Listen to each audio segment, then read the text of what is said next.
morning student. আমি আজি class 8 chapter number 2.22 clear কৰিম বুলি ভাবিছো। তো তোমালোকে আজি আলোচ্য question number হ'ব 16, 18 আৰু 20 আৰু 6, 8, 9, 17, 19 ৰ মই অলপ ইংগিত দি দিম কেনেকৈ কৰিব লাগে। তোমালোকে বাকিখিনি সমাধান কৰিবা। সমাধানখিনি তোমালোকে নিজে কৰিবা। তো ঠিক আছে, আহা 16 নম্বৰ কোৱেশ্চনটো আমি চাওঁ। 16 নম্বৰ কোৱেশ্চনত কৈছে দুখন বাছ পৰস্পৰ 575 কিলোমিটাৰ দূৰত্বত থকা দুখন ঠাইৰ পৰা একে সময়তে ইখনে সিখনৰ ফালে যাত্ৰা আৰম্ভ কৰিলে। এখন বাছৰ বেগ প্ৰতি ঘণ্টাত 60 কিলোমিটাৰ, আনখনৰ বেগ প্ৰতি ঘণ্টাত 55 কিলোমিটাৰ। বাছ দুখন লগ লাগিবলৈ কিমান সময় লাগিব? তো আমি ধৰি লওঁ বাছ দুখনে লগ লগা সময় হ'ল x ঘণ্টা। আৰু দূৰত্ব কিমান আছিল? দুখন বাছৰ মাজত দূৰত্ব আছিল 575 কিলোমিটাৰ। এখন বাছ ধৰা এইফালে আছে, ইয়াৰ পৰা 575 কিলোমিটাৰ যাব, এইফালৰ পৰা এখন বাছ আহিব। আৰু এই দুটা বাছ কোনটো জাগাত যায়, কিমান সময় মূৰত দুটা বাছ লগ লাগিব,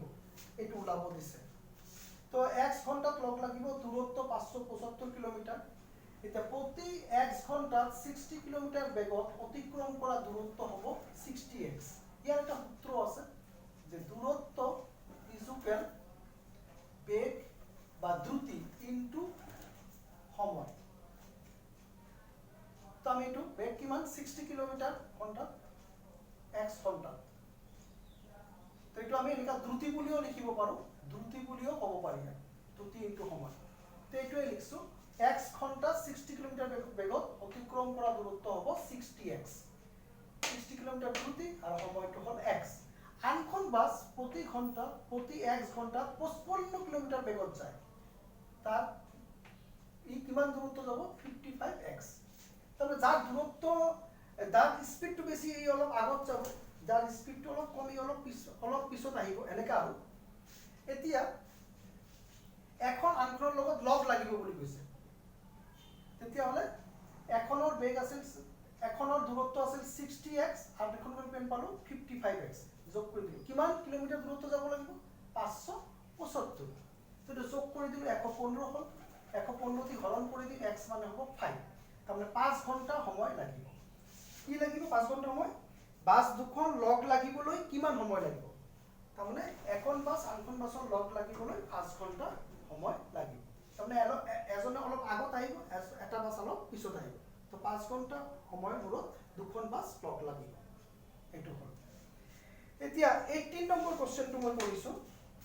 কোৱেশ্চন নম্বৰ 18 টো চাবা তোমালোকে। কোৱেশ্চন নম্বৰ 18 কি দিয়া আছে? এনে এটা ভগ্নাংশ ওলোৱা য'ত হৰ লবতকৈ 4 বেছি। যদিহে লবৰ লগত 6 যোগ আৰু হৰৰ পৰা 6 বিয়োগ কৰা হয়, তেন্তে ভগ্নাংশটো হ'ব 11/3। Very very important question. এইটো কোৱেশ্চন তোমালোকে এনেকুৱা ধৰণৰ কোৱেশ্চনবিলাক ক্লাছ 10তো পাবা। তো প্ৰথমতে আমি জানিব লাগে ভগ্নাংশটো কেনেকৈ বনায়। ভগ্নাংশটো বনাব হ'লে আমি ইয়াতে লিখিছোঁ চোৱা, লগ বাই হৰ। ওপৰৰ সংখ্যাটো কোৱা হ'ব লগ আৰু তলৰ সংখ্যাটো কোৱা হ'ব হৰ। তো ইয়াতে কোৱেশ্চনটো কি কৈছে, আমি কোৱেশ্চনটো চাম আকৌ একবাৰ। তো ইয়াতে কোৱেশ্চনটো দিছে এটা ভগ্নাংশ ওলাব দিছে যদি হৰ লবতকৈ 4 বেছি। হৰ লবতকৈ 4 বেছি। তেতিয়াহ'লে লগটো যদি আমি ধৰো x, তেতিয়াহ'লে হৰটো হ'ব x + 4। তেতিয়াহ'লে ভগ্নাংশটো হ'ব x/x + 4। এইটো ভগ্নাংশ লগ হৰ। এইবাৰ আমি সমীকৰণ বনাব লাগে। কি কৈছে চোৱা, যদিহে লবৰ লগত 6, আমি এইটো লিখিম, ভগ্নাংশটো লিখি লওঁ। ভগ্নাংশৰ লবৰ লগত এনে এটা ভগ্নাংশ ওলোৱা হৰ লবতকৈ 4 বেছি, এইটো হৈ গ'ল আমাৰ। যদি লবৰ লগত 6 যোগ কৰা হয়, লবৰ লগত যদি 6 যোগ কৰা হয় আৰু হৰৰ পৰা যদি 6 বিয়োগ কৰা হয়, তেতিয়াহ'লে ভগ্নাংশটো হ'ব 11/3।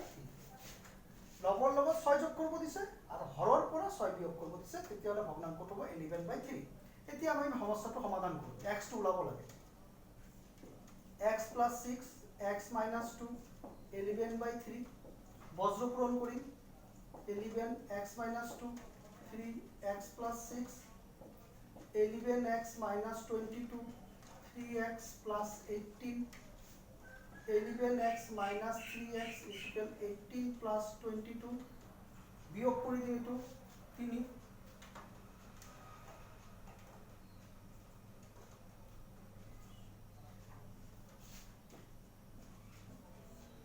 40 by 8 x is equal to কিমান হ'ব 5 তেতিয়া হলে নিৰ্ণয় ভগ্নাংশ x মানে 5 ওলাইছে আমি ভগ্নাংশটো লিখি লম x মানে 5 লিখিলো 5 plus 4 तो 5 by 9 ভগ্নাংশটো হ'ব 5 by 9 নেক্সট কোশ্চেন তো সোৱা 20 নম্বৰ বয়সৰ অংক আমি ইয়াৰ আগতেও কৰিছো দুটামান আকৌ বয়সৰ অংক কৈছে বয়সৰ অংক ক'লে প্ৰথমতে তোমালোকে মনত ৰাখিবা বৰ্তমান বয়স ধৰি ল'ব লাগে বৰ্তমান বয়স ধৰি লোৱাৰ পিছত তোমাৰ হয়তো আগৰ বয়স দিয়া থাকিব পিছৰ বয়স দিয়া থাকিব হেতু ওলাব লাগিব তাৰ পিছত সমীকৰণ বনাব লাগিব ইয়াতো ঠিক চাবা তেনেকাই আছে মাক ৰোহানতকৈ 25 বছৰ ডাঙৰ তাৰ মানে ইয়াতে গম পাইছো ৰোহান হল লৰা আৰু মা লৰা আৰু মাকৰ কথা কৈছে তেতিয়া আমি ৰোহানৰ বৰ্তমান বয়সটো x ধৰিম আৰু মাকৰ বৰ্তমান বয়স হ'ব ৰোহানতকৈ 25 বছৰ বেছি x + 25 এতিয়া কৈছে 8 বছৰ পাছত ৰোহান আৰু মাকৰ বয়সৰ অনুপাত হ'ব 4:9 8 বছৰ পাছত তাৰমানে 8 বছৰ পিছৰ বয়সটো আমি ওলাব লাগিব তো পিছৰ বয়স ওলাব হলে তোমালোকক কৈ কৈছিলো পিছৰ বয়স যদি ওলাব লাগে বৰ্তমান বয়সৰ লগত প্লাস কৰিব লাগিব তেতিয়া হলে আমি এতে লিখিছো চোৱা ৰোহানৰ বৰ্তমান বয়স x বছৰ ৰোহানৰ মাকৰ বয়স x + 25 8 বছৰ পাছত ৰোহানৰ বয়স হ'ব x + 8 আৰ 8 বছৰ পাছত মাকৰ বয়স হ'ব x + 25 তাৰ লগত 8 যোগ কৰি দিয়া x + 30 তেতিয়া হলে 8 বছৰ পাছত ৰোহানৰ বয়স আৰু 8 বছৰ পাছত মাকৰ বয়সৰ অনুপাত হ'ল 4:9 এইটোৱে লিখিছো x + 8 * x + 33 4:9 হৈ গ'ল এতিয়া আমি বৰ্তমান বয়সটো ওলাব লাগে ৰোহানৰ তো সমাধান কৰিলে ওলাব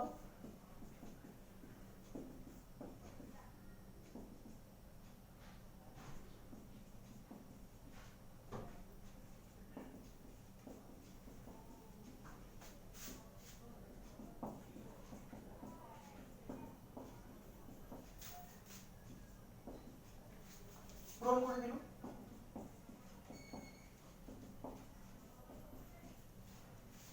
বিয়োগ কৰে দিন তো বিয়োগ কৰি 0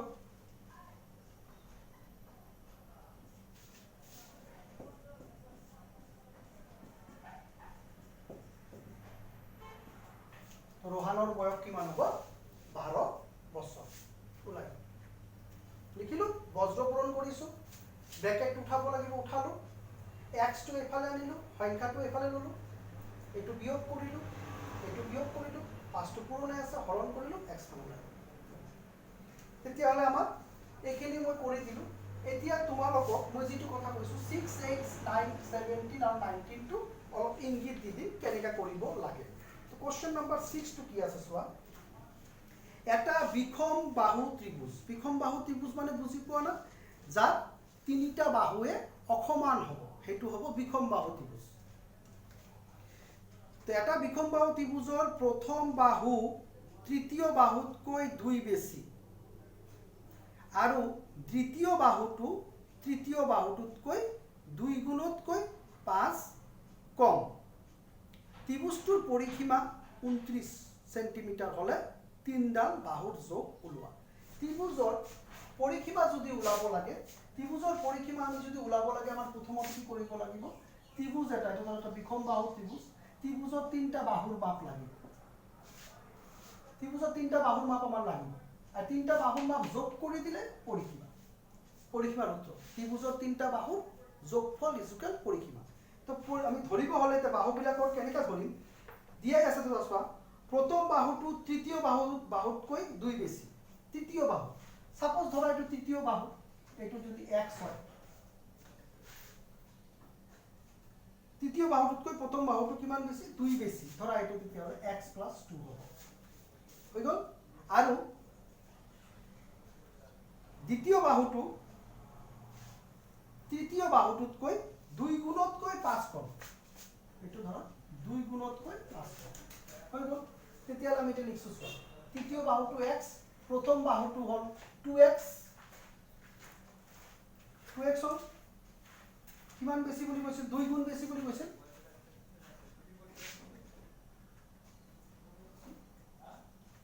দুই বেছি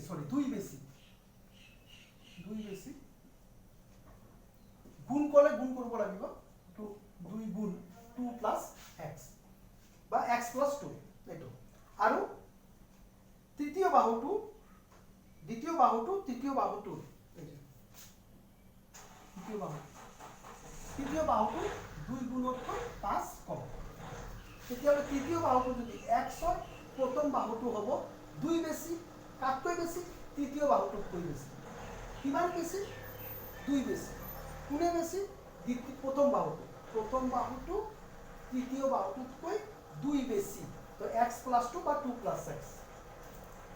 দ্বিতীয় বাহুটো তৃতীয় বাহুটোতকৈ 2 গুণতকৈ 5 কম তো দ্বিতীয় বাহুটো হ'ব তৃতীয় বাহু 2 গুণতকৈ 5 কম এতিয়া এই তিনটা বাহু যদি আমি যোগ কৰি দিওঁ ইজুকেল পৰিসীমা কিমান আছে 29 লিখিলে আমাৰ হৈ যাব x plus 2 plus x plus 2 plus 2x minus 5 is equal পরিসীমা কেনেকা লিখিব লাগিব x plus 2 plus x plus 2x minus 5 is equal পরিসীমা এটা তুমি x টো সমাধান কৰি ওলাই যাব নেক্সট কোশ্চেন টু চাবা এতিয়া নেক্সট কোশ্চেন টো আমাৰ কোনটো আছে 8 নম্বৰটো কি কৈছে তিনিটা ক্ৰমিক স্বাভাৱিক সংখ্যাৰ যোগফল 45 সংখ্যা কেটা ওলোৱা ক্ৰমিক তোমালোক আগতে বুজাইছিলো ক্ৰমিক যুগ্ম ক্ৰমিক অযুগ্ম হলে এটা x এটা x + 2 এটা x + 4 এনেকা ধৰব লাগে আর যুগ্ম অযুগ্ম না থাকিলে এটা x এটা x + 1 আর এটা x + 2 তো আমি এটা ধরিলো হল আর এই তিনটার যোগফল কিমান কৈছে 45 তো x + x + 1 + x + 2 = 45 এটা তুমি তো সমাধান কৰা x টো ওলাই দিলে হল x ওলাই গলে প্রথম সংখ্যাটো ওলাব x এর লগত 1 টো যোগ করিবা জিমান ওলাব এটো ইয়ার লগত 1 যোগ করিবা দ্বিতীয়টো ওলাব x জিমান ওলাব তার লগত 2 যোগ করিবা তৃতীয়টো ওলাব হৈ গল নেক্সট কোশ্চেনটো আছে 9 নম্বৰটো কি কৈছে ঊৰ্ধ্বক্ৰমত থকা তিনিটা ক্ৰমিক অখণ্ড সংখ্যা ক্ৰমে 2 3 4 ৰে পূৰণ কৰি পোৱা সংখ্যা কেটাৰ যোগফল 119 সংখ্যা কেটা ওলোৱা ঊৰ্ধ্বক্ৰমত থকা তিনিটা ক্ৰমিক অখণ্ড সংখ্যা আমি ল'ব লাগিব ক্ৰমিক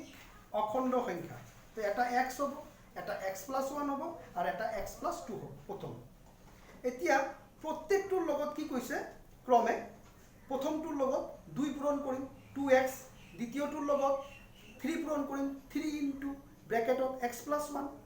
তৃতীয়টোৰ লগত 4 পূৰণ কৰিম 4 ইনটু x + 2 হৈ গ'ল এই কেটা যোগফল কি হ'ব সংখ্যা কেটা 119 একদম সহজ অংক এটো চোৱা থকা তিনিটা ক্ৰমিক সংখ্যা এটা x এটা x + 1 এটা x + 2 এতিয়া কৈছে প্ৰত্যেকটোৰ লগত ক্ৰমে 2 3 আৰু 4 পূৰণ কৰিলে সেই কেটাৰ যোগফল হ'ব 119 তো প্ৰত্যেকটোৰ লগত এটোৰ লগত 2 পূৰণ কৰিলো ইয়াৰ লগত 3 পূৰণ কৰিলো ইয়াৰ লগত 4 পূৰণ কৰিলো আৰু এই কেটাৰ যোগফল এটো প্লাস যোগফল কিমান হ'ব 119 এইবাৰ তুমি এটো পূৰণ কৰি লোৱা 4 টো ইয়াৰ লগত পূৰণ কৰি লোৱা পূৰণ কৰি x টো ওলাই লোৱা সমাধান কৰা x ওলাব x ওলালে আমাৰ তিনটা সংখ্যা পাই যাম নেক্সট আছে 17 নম্বৰ কোশ্চেনটো কি দিছে চাবা এজন মানুহে বজাৰত তেওঁৰ হাতত থকা মুঠ টকা তেওঁৰ হাতত কিমান টকা আছে এটো কোৱা নাই মন দিবা কথাটো মুঠ টকা 4 ভাগৰ 1 অংশৰে কিনিছে পাচলি যিমান টকা আছে তাৰ 4 ভাগৰ 1 অংশ দি কিনিছে পাচলি 5 ভাগৰ 3 অংশ দি কিনিছে ফলমূল আৰু 8 ভাগৰ 1 অংশৰে কিনিছে মিঠাই তাৰ পিছত হাতত বাকি কিমান টকা আছে 8 টকা আছে বাস ভাড়া দিলে তেওঁ বজাৰ কৰিব গৈছিল কতবা কিমান টকা লৈ গৈছে আমাক কোৱা নাই তাৰ 4 ভাগৰ 1 অংশ দি পাচলি কিনিছে শাক পাচলি কিনিছে 5 ভাগৰ 3 অংশ দি তাৰ ফলমূল কিনিছে আৰ তাৰ যেটু টকা আছিল তাৰ 8 ভাগৰ 1 অংক দি কি কৰিছে মিঠাই কিনিছে কিনি বাকি যিখিনি টকা আছে হেতু দি বজাৰখিনি লৈ ঘৰলৈকে গৈছে গাড়ী ভাড়া দিছে 8 টকা তো তেওঁ মুঠ কিমান টকা লৈ বজাৰলৈ গৈছিল তেতিয়া হলে আমি এনেকা ধৰিব লাগে মানুহজনে বজাৰত লোৱা মুঠ টকা হল x টকা x টকাৰ 4 ভাগৰ 1 অংক দি পাচলি কিনিছে মানে x/4 x টকাৰ 3/5 অংক দি ফলমূল কিনিছে 3x/5 x টকাৰ 1/8 অংকৰ মিঠাই কিনিছে x/8 মুঠ টকা কিমান অংক মিঠাই কিনিছে পূৰণ কৰি দিলে এটো ওলাই যাব মিঠাই কিমান টকা কিনিছে তো মিঠাই কিমান টকা কিনিছে ফলমূল কিমান টকা কিনিছে পাচলি কিমান টকা কিনিছে আর বাকি 8 টাকা গাড়ি ভাড়া দিছে তার খরচ এখানে কিনিছে খরচ এটু মোট কিমান টাকা আছে x টাকা x ইকুয়াল যোগ কৰি দিলে যেনেকা ধৰা ই ফল বজাৰ কৰিছে সাপোজ আমি যদি ডাইৰেক্ট এটা সংখ্যা দি কৰো স্বাভাবিক সংখ্যা লও তো 10 টাকাৰ বজাৰ পাচলি কিনিছে 20 টাকার ফলমূল কিনিছে আকৌ 20 টাকার মিঠাই কিনিছে গাড়ি ভাড়া দিছে 10 টাকা এই গোটাইখিনি টকা লগ লাগিলে কিমান হ'ব 40 50 60 তো মুঠ টকা কিমান হ'ব 60 ঠিক তেনেকৈ কৰি লিখিব লাগিব মুঠ x টকা ইমান অংক দি পাচলি কিনিছে ইমান অংক ফলমূল এটো মিঠাই আৰু গাড়ী ভাড়া মুঠ লগ লাগি x তেতিয়া সমীকৰণ গঠন হৈ গ'ল এতিয়া তুমি এটো লসাগু লোৱা ভগ্নাংশ আছে লসাগু লোৱা লসাগু লৈ বজ্ৰ পূৰণ কৰিব লাগিব তোমালোকে জানা কৰি x টো ওলাই লোৱা x টো ওলালে আমাৰ মুঠ টকাটো ওলাই যাব তো মই ইংগিতটো দি দিছো মোটামুটি গোটাইখিনি কথা বুজাই দিছো মাত্ৰ তোমালোকে সমাধানটো কৰি এনসাৰটো ওলাব লাগে তো আশা কৰিম তোমালোকে এটো কৰিব পাৰিবা লাষ্ট আৰু এটা আছে 19 নম্বৰ কোশ্চেনটো এই মাত্ৰ আমি অলপ আগতে কৰিছিলো ইয়াতে এই 18 নম্বৰ অংকটো আৰু 19 নম্বৰ অংকটো একে 19 নম্বৰ অংকটো কি কৈছে এটা পৰিমেয় সংখ্যাৰ হৰ লবতকৈ 5 বেছি তো লব যদি x হয় হৰ হ'ব x plus 5 হল না একে অংক সমান তো ভগ্নাংশটো কি হ'ব এটো হ'ব এতিয়া কি কৈছে চোৱা যদি লবটো 1 আৰু হৰটো 3 কমাই দিয়া হয় হৰটোৰ পৰা 1 কমাব দিছে সৰি লবটোৰ পৰা 1 কমাব দিছে হৰটোৰ পৰা 3 কমাব দিছে এটো হল আমাৰ ভগ্নাংশ এটো হল আমাৰ লব ইয়াৰ পৰা 1 কমাব দিছে হৰৰ পৰা 3 কমাব দিছে কমালে ভগ্নাংশটো কি হ'ব 1/4 পৰিমেয় সংখ্যাটো হ'ব 1/4 বাস এটা তুমি কৰি দিয়া অংকটো x - 1 x + 2 1/4 এটো হল তো বজ্ৰ পূৰণ কৰি দিলে হৈ গ'ল 6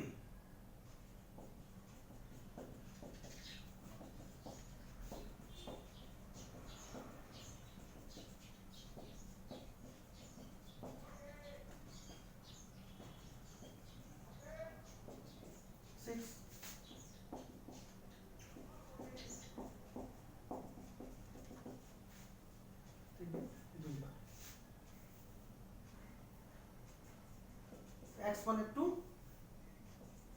plus 5 2/7 হৈ গ'ল এনসারে কৰি দিলো মই কেনে কৰি সমাধান কৰিব লাগিব তো আশা কৰিম তোমালোকে কোশ্চেন এনসাৰটা বুজি পাইছা কেনে কৰিব লাগিব এইবিলাক ইম্পৰ্টেন্ট কোশ্চেন হয় এইবিলাক পৰীক্ষাত আহিব তোমালোকৰ তো তোমালোকে যিখিনি মই ইংগিত দি দিছো এটা তোমালোকে কৰিবা কৰি মোক দেখাবা তো নেক্সট ডে আমি আলোচনা কৰিম তাতেই আছে 22 নম্বৰ কোশ্চেন তলত আছে সবা multiple choice question short question এটো আমাৰ এইখিনি আমি আলোচনা কৰিম এটো আলোচনা কৰিলে আমাৰ লেসনটো শেষ হ'ব তো আজি আমি এইখানতে সমাপ্ত কৰিলো ধন্যবাদ